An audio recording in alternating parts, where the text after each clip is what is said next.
Greetings, my fellow investors. The portfolio has finally reached that $50,000 milestone. And that's a big one to reach. And it's also halfway to 100,000, which is 1/10 of 1 million, which is 1/100th of 100 million. Approximately 10 hours later. And so on and so on. So here we can see the progression of the portfolio, the dates that I've hit different milestones at. So you can see started in the spring of 2018 with $1,000 and gradually just worked my way in and continued to deposit, make great investment choices. And now we're here at 53K as of last Friday.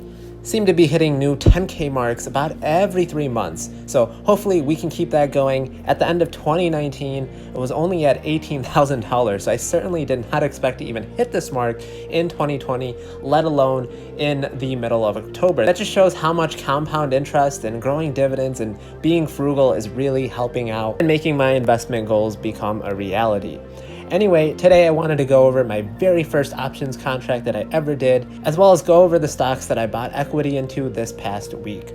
Before we can do that though, I need you guys to lightly tap that blue like button and subscribe to the channel to keep seeing these portfolio updates.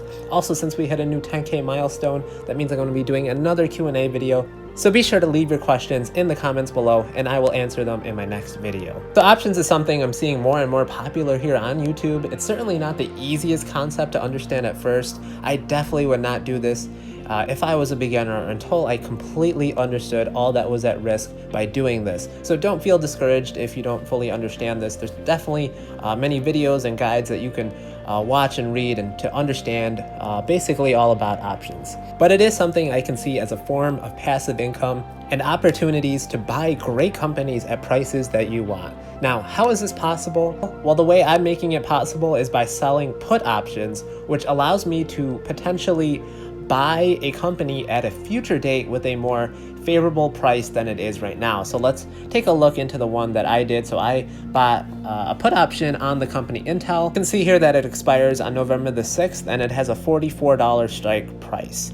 So if we go into the actual options page for Intel, let's go to November 6th and I'm doing a sell of a put. So if we go down to the $44 mark, now you would get only $19 if you executed that trade. Obviously, there's been a little bit of time decay, so less risk if you do it now, because we're obviously closer to November 6th. So I made sure to do this on a stock that I certainly would not mind owning, and that's obviously in the technology company Intel. What's really nice here is that I'm basically doing an obligation to buy 100 shares at $44 because option contracts, they come in at 100 share quantities here. So that 19 cents that you see in the premium, that's really multiplied by 100. So 19 cents times 100 is $19. When I did it, it was 22 cents. So times 100 becomes $22 in premium. That's $22 that I get paid right away, no matter what. Now, if Intel stock falls under $44 by November 6th,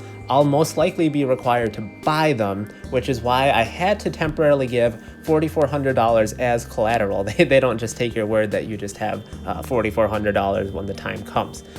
But let's say it's the day that the contract expires and Intel trades at $45 on November 6th, then the contract would expire worthless. I'm no longer obligated to buy 100 shares of Intel, and I get to keep the $22 in premium as pure profit. Now, the only way that I would be triggered to buy 100 shares of Intel is if it fell below that $44 mark, aka a put option.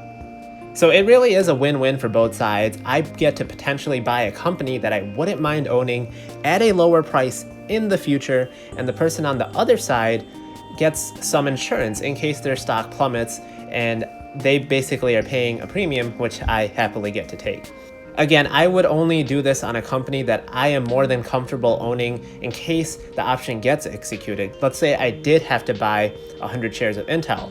I wouldn't do this on a speculative stock, though that might give you more in possible premiums, but it really just becomes a more high risk, high reward situation. I made sure to pick a date that was far enough out and at a price that was far enough that I didn't think Intel would likely hit in just the next couple weeks here. So I calculated my annualized return on this to be 6%, and that's taken from taking my premium of $22, dividing by my collateral of $4,400, then multiplying by 12. So for a stock that pays a measly 2% in dividend yield here, I'm getting $22 in premium right away, and that's pretty good. If you looked at all my dividends I've ever received for Intel, I don't think that this would even add up to $22, and I'm basically getting that in 1 month. And also, this beats the total highway robbery that's being done when you deposit money in your bank and get basically next to nothing in interest and seeing your money slowly being eroded away thanks to inflation.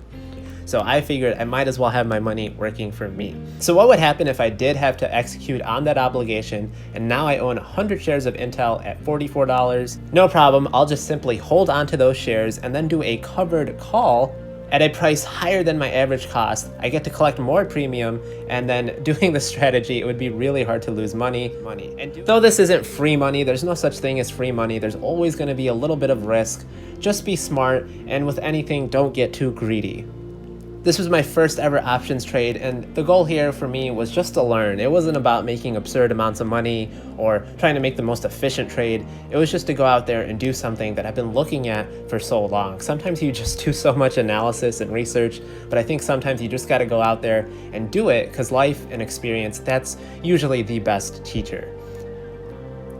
So I would love to answer any questions you guys might have, and I'd also like to hear about other relatively cheap stocks that are good for put options. If you guys know of any, or any other tips and strategies that you guys have, let me hear them in the comments below. All right, guys, so for the buys that I did this past week, we're gonna start here with, I put another $100 into the ETF that is QQQ. Just bolstering my position in a lot of different great companies that are in the NASDAQ, like Apple, Microsoft, Nvidia, Adobe, and many, many more. Those all come in this great ETF here. So up a little bit on this position, just slowly building equity over time here. Plan on continuing to buy into this ETF. And then I grabbed another $100 in equity in the juggernaut of a company that is Amazon. And did you guys know that Amazon has its own television and film distribution company called Amazon Studios? I just watched 2 of their movies on Amazon Prime. One is called Black Box, which is really good, and I would recommend that film, but this other one that I watched is called The Lie, which I thought was just pretty silly, but it's certainly one to laugh at. So Amazon slowly taking over the world one day at a time. Now I know that they're in the film and TV business as well. Had to give a quick shout out to McDonald's, which raised its dividend a whole 3%. It went from $1.25 per a share a quarter to now $1.29. So that's a very minuscule change. I usually like to see dividend increases by around 7%, but given the current state that we are in, I think any sort of increase is fine. Certainly is better news than a company cutting its dividend or eliminating its dividend. Cough, Disney, cough. So the way I look at it is, if I got 3% increase at work from my salary, I would be pretty happy. So content with owning more and more shares of McDonald's. Currently own 6 shares and have a total return of just under 200. And then the last stock that I bought was more of Equinix here at $8.29. This is a data center REIT, and it's so critical and in high demand during times like this when we're constantly needing our servers on our computers and so much more. So it's been over a year since I've actually bought my last share of Equinix here. As you can see, my orders last time I bought it was in September of 2019. So it's certainly long overdue. I don't know why I don't buy more of this great company. Pays out a small dividend and just continues to give me great capital returns. $647, 58% return. In the past week alone, it's up $51. So slowly going to continue to add into these positions. So guys, before we leave, be sure to hit that like button if you enjoyed this video. It really helps me know that you like this kind of content, and it also helps with the algorithm. Be sure to also subscribe and cuss me out in the comments below.